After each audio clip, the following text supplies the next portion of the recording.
"Fix this helicopter. I'll kiss you right now." The voice cut through the hangar like ice. Julian Vance looked up from his mop, still dripping with dirty water. His dark eyes landed on the Airbus H-145, sitting under the floodlights, its engine cowling open like a wound. He'd only been looking at it for a few minutes out of curiosity. Evelyn Thorne stood 20 feet away, arms crossed, her brown skin glowing under the harsh lights, surrounded by a cluster of engineers in pressed shirts and lanyards. Her gaze dropped to his oil-stained janitor uniform. "You like staring at helicopters, or are you dreaming of being a pilot?" Laughter rippled through the group. Julian said nothing, but the next time he looked up, it wasn't to stare. It was to open the engine. Evelyn Thorne was born into aviation royalty. Her father built Thorne Aerotech from a two-hangar operation into a powerhouse of civilian rotorcraft manufacturing. Her mother, a former flight instructor, left when Evelyn was 9. She died 3 years later in a small plane crash off the coast of Maine. Evelyn learned early that love was temporary, excellence was not. She graduated summa cum laude from Wharton at 22, took over operations at 28 when her father had a stroke, and by 34 had pulled the company back from the edge of bankruptcy. The press called her the Ice Queen of Aviation. She never corrected them. She wore sharp blazers, carried herself like a blade, and spoke in clipped sentences that left no room for negotiation. Her office overlooked the test facility in Seattle, a sprawling complex of hangars, labs, and tarmac, where prototypes were born and broken. She lived alone in a glass high-rise condo on Lake Union. No pets, no plants, no one waiting when she came home. She woke at 5 every morning, ran 6 miles along the waterfront, reviewed quarterly reports over black coffee, and was at her desk by 7:30. She had 3 phone numbers saved in her personal cell: her assistant, her lawyer, and her father's nurse. That was enough. Her days were measured in contracts signed, deadlines met, and competitors outmaneuvered. She attended galas in designer gowns and spoke at conferences where men twice her age called her ma'am and avoided eye contact. She'd fired 12 executives in 6 years. None of them saw it coming. She didn't believe in warnings. She believed in results. Julian Vance had a different kind of story. He'd been a senior aviation engineer in the army stationed in Iraq and Afghanistan, responsible for keeping Blackhawks and Apaches in the air under impossible conditions. He could rebuild a turbine engine in the sand with a headlamp and a prayer. His wife, Clara, had been a nurse. They met at a VA hospital in Virginia. She was kind, quiet, the sort of person who remembered birthdays and left notes in his lunchbox. They had a daughter, Luna. But after Luna was born, Clara slipped into a depression so deep she couldn't climb out. Julian took leave. He tried everything: therapy, medication, long walks. But one morning, he found her in the bathtub. Luna was 7 months old. He left the military 2 weeks later. He couldn't go back to a world that demanded his focus when his daughter needed his presence. Now, 7 years later, Julian worked the night shift as a janitor at Thorne Aerotech. It paid enough to cover rent and Luna's school expenses. The hours let him drop her off in the morning and pick her up in the afternoon. No one at Thorne knew he'd once sat in Pentagon briefings. No one knew he still kept his old toolkit in the trunk of his truck. To them, he was just the guy who mopped the floors and emptied the trash. And that was fine. Luna was everything. She loved robots, coding, and asking him questions like, "Dad, can you fix anything that's broken?" He always said yes, even when he wasn't sure. She had Clara's eyes and his stubbornness. Every morning, she made him promise to come home safe. Every night, he read her a story and tucked her in. She was 7 years old and believed her father could do anything. Julian worked hard to make sure she never stopped believing that. 3 weeks before the incident, Julian had been called to the research wing to clean up after a test flight. It was late, nearly midnight, and the engineers had gone home. The hangar smelled like jet fuel and burnt rubber. He pushed his cart past the helicopter, glancing up at the sleek body, the Thorn logo painted in silver along the tail.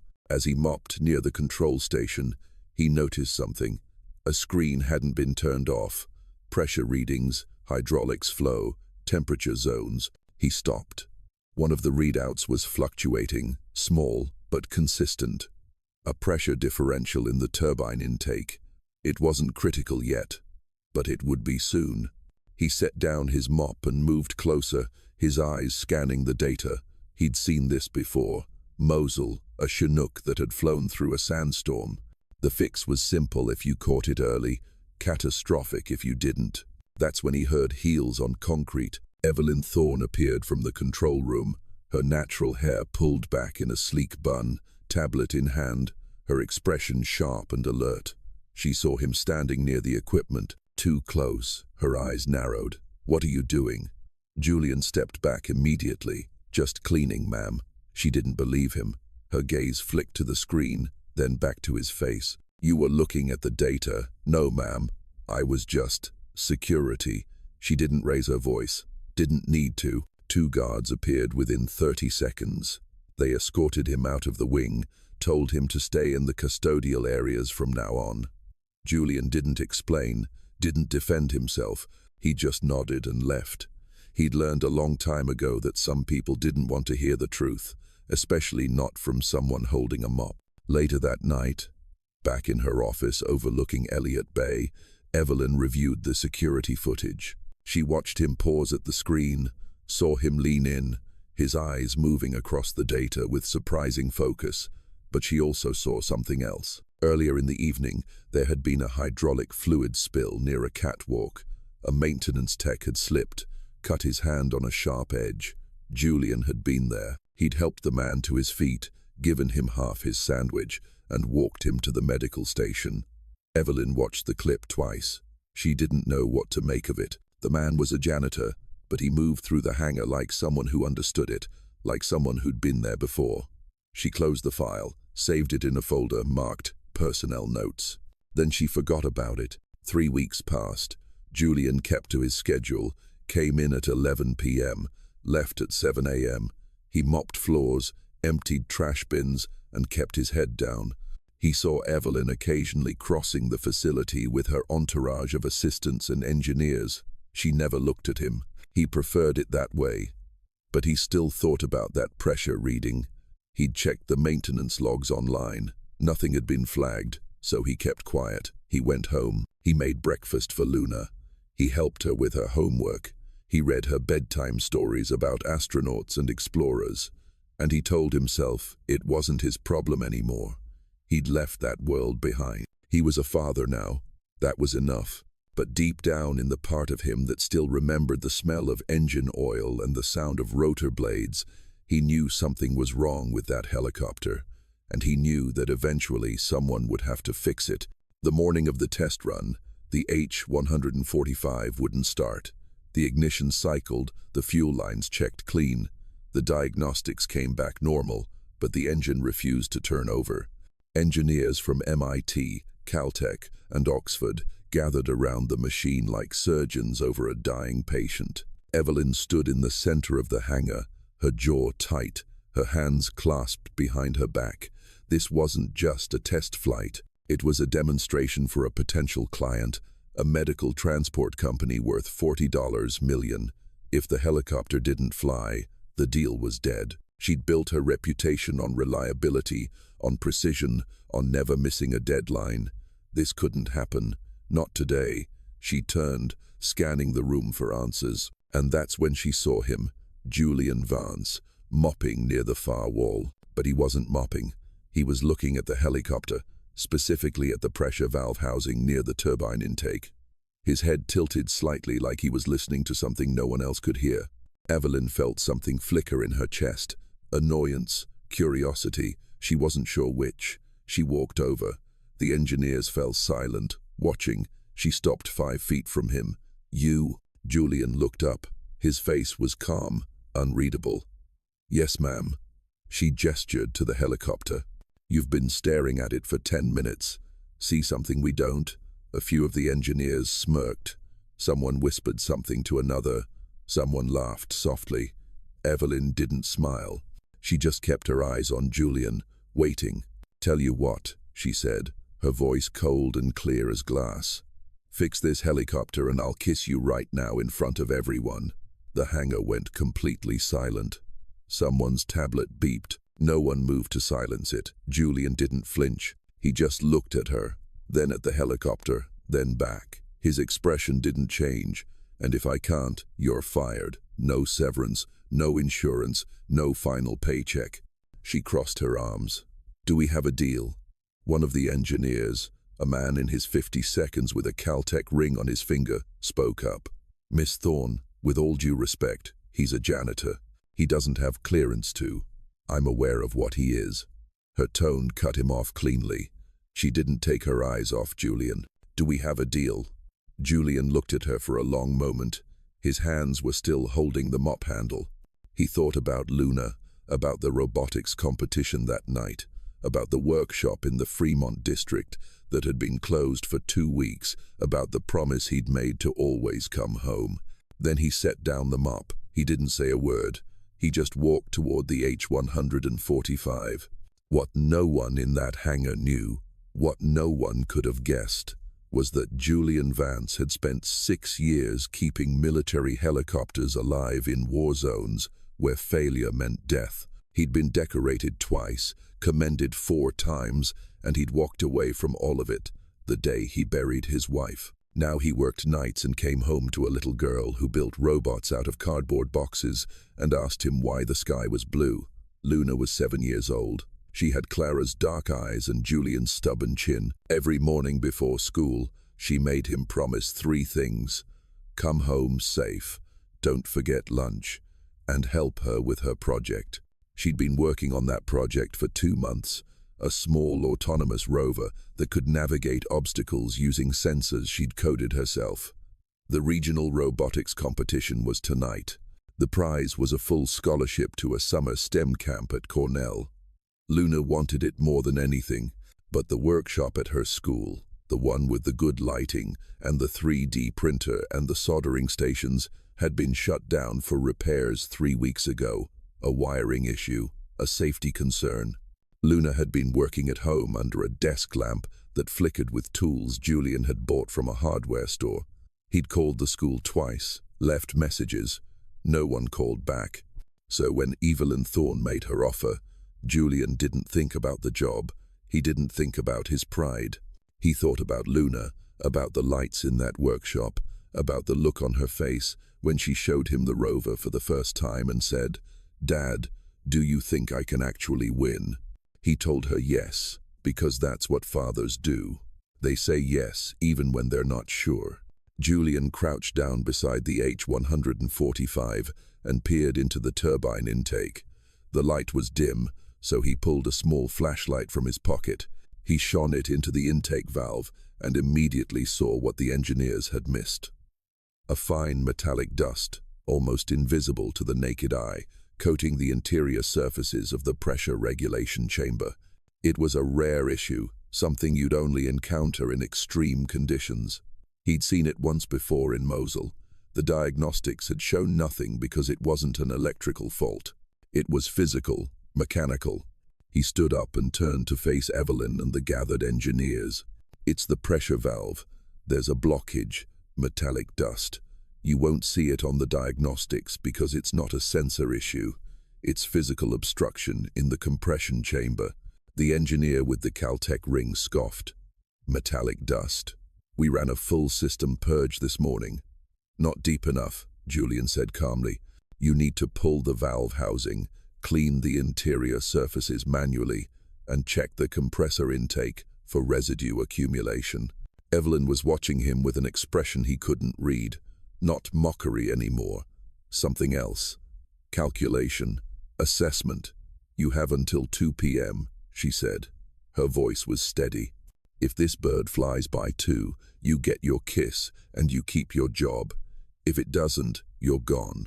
No appeal, no second chance. Clock starts now." She checked her watch, then she turned and walked toward her office, heels clicking on concrete. Julian stood alone beside the helicopter. He looked at his watch. It was 11:47 a.m. He had 2 hours and 13 minutes. He walked to the custodial office, unlocked his locker, and pulled out the duffel bag he kept hidden behind the cleaning supplies. Inside was his old toolkit, military-grade precision instruments. He'd told himself 100 times he should sell them, that he didn't need them anymore, but he'd never been able to let them go. He carried the bag back to the hangar and got to work. Julian started by removing the engine cowling, 6 bolts, each requiring a specific torque sequence. He worked quickly but carefully, his hands moving with the muscle memory of 1,000 similar operations. The engineers who'd stayed to watch exchanged glances. This wasn't the fumbling of an amateur, this was precision. Within 8 minutes, the cowling was off. He disconnected the electrical harness, removed the valve housing, and opened it. The interior was coated with that fine metallic dust. He'd been right.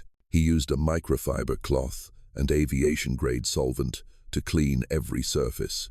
While the valve housing dried, he turned his attention to the compressor intake, using a vacuum probe to extract the particulate matter, working blind, guided only by feel and experience. Sweat dripped down his temple. His shoulder ached from the angle, but he kept going. By 1:38 p.m., he was reconnecting the final electrical connection. His hands were covered in grease despite the gloves, but the work was done. He ran a manual pressure test. The needle climbed smoothly, no fluctuations. Good. He closed the cowling, torqued the bolts in sequence, and stepped back. The engineers had returned, more of them now, maybe 20 people watching. Evelyn appeared at 1:50 p.m. She didn't say anything, just stood there with her arms crossed. Julian wiped his hands on a rag. He looked at her. Try it now. She walked to the pilot's door, climbed into the seat, and reached for the ignition. The hangar fell silent. Evelyn turned the key. The starter motor whined. The turbine began to spin slowly at first, then faster. The rotor blades shuddered, then began to turn. The engine roared to life, smooth and powerful, filling the hangar with sound. The H-145 lifted 6 inches off the ground, hovered there, steady, perfect, then settled back down. Evelyn shut off the engine. The rotors slowed, stopped. Silence fell again, heavier this time. She climbed out of the cockpit, walked over to Julian, and stopped 3 feet in front of him. Everyone was watching. Phones were out, recording, waiting to see if the Ice Queen of Aviation would actually kiss the janitor. Julian pulled off his gloves, looked her in the eye, and said the thing no one expected. "I don't need your kiss." His voice was quiet, but clear. It carried across the hangar like a bell. Evelyn froze. Her expression didn't change, but something flickered behind her eyes. Confusion, maybe surprise. Julian wiped his forehead with the back of his hand. "I just need the lights in Luna's workshop turned back on. She has a robotics competition tonight. She's been building in the dark for 2 weeks. That's all I want. Just the lights so she can finish her project." The silence stretched. No one moved. "Who's Luna?" Evelyn's voice was softer than before. "My daughter. She's 7 years old." Julian met her eyes without flinching. "She's smarter than I'll ever be. She's building an autonomous rover with sensors she coded herself. She deserves a fair shot. That's all I'm asking for. Not money, not a promotion, just lights." Evelyn felt something tighten in her chest, a feeling she hadn't experienced in years. Shame. Real shame. The kind that made your throat close and your stomach turn. She'd used this man, made him a spectacle, turned his dignity into entertainment for a room full of engineers who'd spent 3 hours failing to do what he'd done in 2. And he hadn't done it for recognition, hadn't done it for her. He'd done it for a 7-year-old girl who was building robots in the dark. "Done," she said. The word came out harder than she intended. "The lights will be on by tonight. You have my word." Julian nodded. He didn't smile, didn't thank her, just nodded once and turned back to gather his tools. Evelyn stood there for another moment, then walked away. Her heels echoed in the silence. Back in her office, Evelyn closed the door and stood at the window, looking out at Puget Sound. She felt unsteady, off balance, like the ground had shifted beneath her feet. She walked to her desk and opened her computer. She typed his name into the company database. Julian Vance, employee ID 4732, night custodian, hired 7 years ago. She clicked on his file. The screen loaded. Education, Bachelor of Science in Mechanical Engineering, University of Virginia. Minor in Aerospace Systems, GPA 3.9. Military service, United States Army Aviation Maintenance Division, 2009 to 2017. Rank at discharge, Warrant Officer 2. Specialty, Rotary Wing Aircraft Systems, Honorable Discharge. Reason for leaving, personal family matter. Commendations, Army Commendation Medal X, Meritorious Service Medal, Joint Service Achievement Medal. She stared at the screen. She clicked on his personnel photo from 7 years ago. It showed a younger version of the man she'd just humiliated. Shorter hair, clean-shaven, the same serious eyes. He was wearing a suit, an interview suit, the kind you wear when you're trying to start over. She closed the file, picked up her phone, and dialed the facilities manager, turned the lights back on in the workshop at the Fremont District Community Center tonight. I don't care what it costs. Get it done. Yes, ma'am. May I ask? No. Then she sat back in her chair and stared at the ceiling. She thought about her father, about the stroke that had nearly killed him, about the day she'd walked into the board meeting and announced she was taking over. She'd been 28 years old. Half the board had left. She'd thought that made her strong. Now she wasn't sure. She thought about Julian's face when he turned down the kiss. The way he'd looked at her without anger, without resentment, just tired, just done. She thought about Luna, 7 years old, building robots in the dark. And she thought about herself at 7, sitting in her mother's Cessna, learning to read altimeters and airspeed indicators back when flying felt like magic before it became business. Her phone buzzed, a text from her assistant. Client from Seattle is asking about the test flight. Should I reschedule? Evelyn stared at the message. Then she typed back, no, tell them the demonstration is happening as planned. 3 p.m. We're good to go. She set down the phone, looked out the window again. Somewhere down there, Julian Vance was putting his tools back in a duffel bag and going back to his mop. And somewhere else, a 7-year-old girl was waiting for her father to come home and tell her the lights were back on. Evelyn pressed her palms against her eyes. She didn't cry. She hadn't cried since her mother's funeral, but she felt something close, something raw, something that felt uncomfortably like being human. The next evening, Evelyn found herself in the employee parking lot. She told herself she was just checking on something, but she knew it was a lie. She was looking for him. She found Julian's truck in the far corner, an old Ford F-150 with a dent in the rear panel and a faded military veteran sticker on the bumper. He was underneath it, tools spread across the asphalt. She walked over. Her heels clicked on the pavement. The sound made him pause. He slid out from under the truck, saw her, and sat up. Grease on his hands, surprise on his face. Miss Thorne, I owe you an apology. The words came out stiff, formal. She tried again. What I did yesterday was wrong. I used you. I made you a spectacle in front of everyone. I turned your skill into a joke, and your dignity into a bet. That was cruel. I'm sorry. Julian wiped his hands on a rag. He didn't look angry, just tired. I didn't do it for you. I did it for Luna. I know. She paused. Did she win? 2nd place. But she got into the summer camp. Full scholarship. He smiled. A real smile that changed his whole face. She cried when I told her. Happy tears. First time I've seen those in a while. Evelyn felt that tightness in her chest again. She reached into her jacket pocket and pulled out an envelope. This is an invitation to the company gala next month. Black tie. There's going to be a robotics exhibit. MIT is bringing some of their competition bots. I thought she might like to see them. Julian looked at the envelope, didn't take it. Why? Because I want to apologize properly, and because your daughter sounds brilliant. She should meet people who understand what she's building. Evelyn held out the envelope. No pressure, just an offer. Julian took it. The paper was heavy, expensive, embossed with a Thorn Aerotech logo. I'll think about it. That's all I'm asking. Evelyn turned to leave, then stopped. Julian? Yeah, thank you for fixing the helicopter and for reminding me what humility looks like. I think I'd forgotten. She walked away before he could respond. That night, she couldn't sleep. She kept thinking about Luna, about a 7-year-old girl soldering circuits under a desk lamp.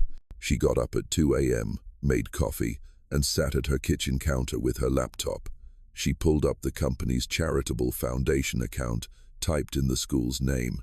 She authorized a $50,000 grant, new equipment for the STEM lab, a robotics program, scholarships for students who couldn't afford competition fees. She submitted it, closed the laptop, and finally, for the first time in days, she felt like she could breathe. 3 weeks later, Luna won first place at the regional robotics finals.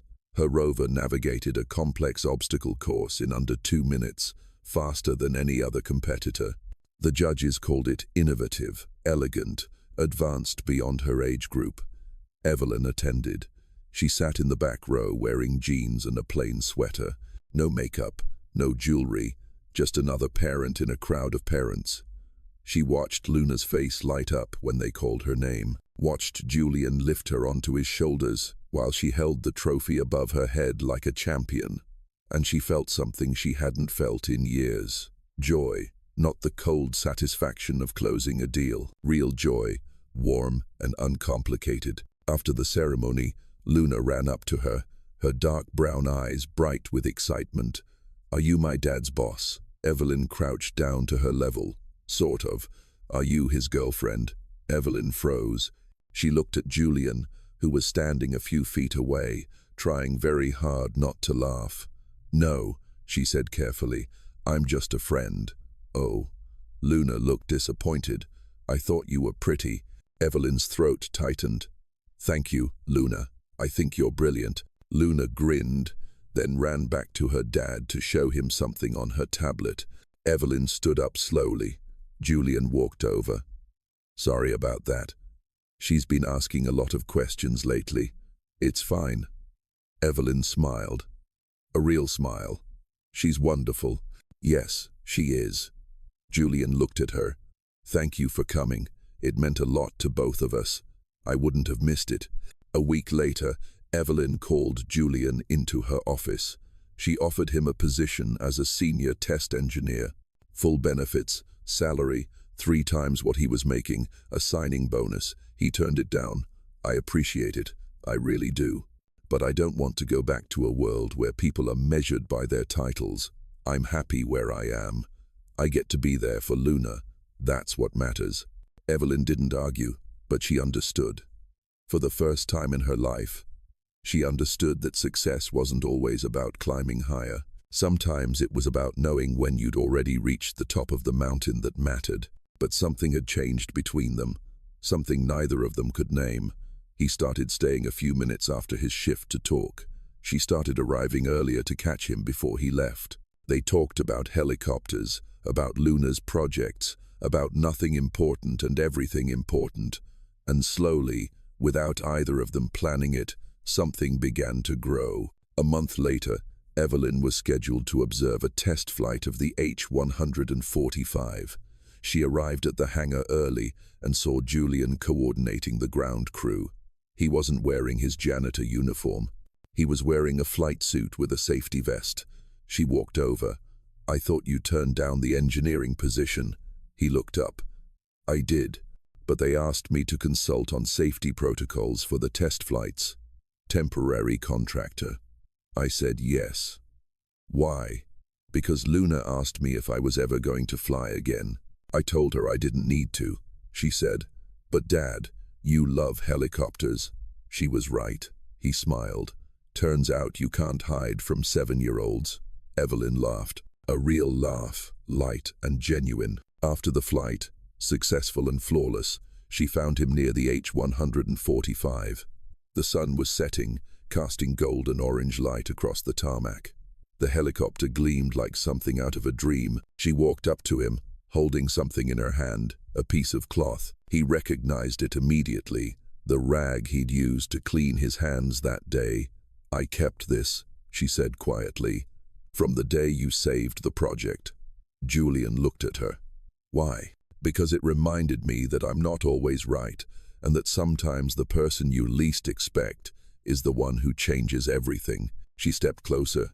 "Do you remember what I said that day about the kiss?" "Yeah, I didn't mean it. It was cruel and I'm sorry."